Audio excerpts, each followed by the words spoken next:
if f of x equals x plus 2 over x minus 2 for all integers except x equals 2, which of the following has the greatest value?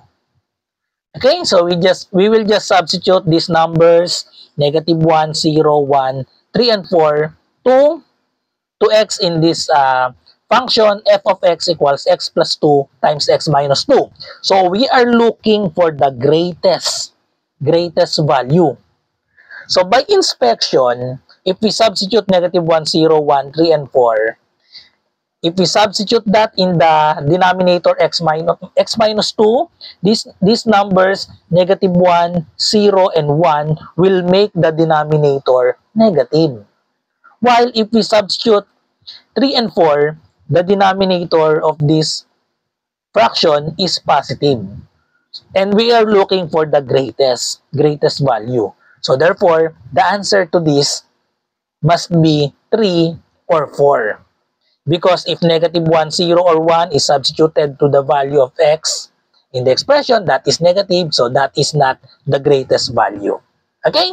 So let's just try 3 and 4. Okay? So we get, let's solve for f of 3. f of 3, substitute 3 for every x. So we have 3 will become, x will become 3. So we have 3 plus 2 over, we have 3 minus 2. Okay, so the answer is 3 plus 2. We have 5 over 3 minus 2 is 1. So therefore, f of 3 is equal to 5. So let's try f of 4. So we have f of 4. We have substitute 4 for every x. So we have 4 plus 2 over 4 minus 2. So the answer to that is 4 plus 2. We have 6 over 4 minus 2. We have 2. If we divide this, 6 divided by 2, the answer is 3. So the greatest value is f of 3, and that is 5. So the answer is letter D.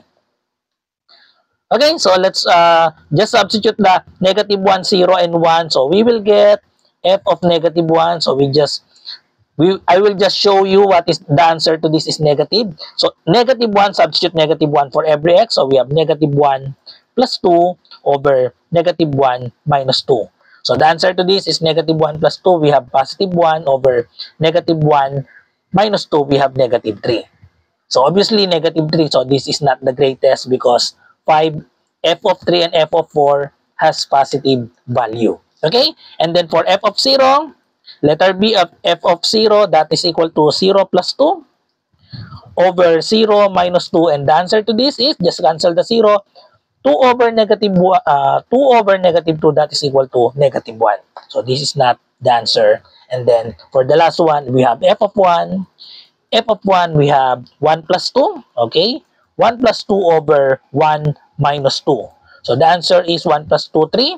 1 minus 2, we have negative 1. So the answer is 3 over negative 1 is equal to negative 3. So this is not the answer because we have 2 positive, 5, and 3. So the greatest value is f of 3, that is equal to 5.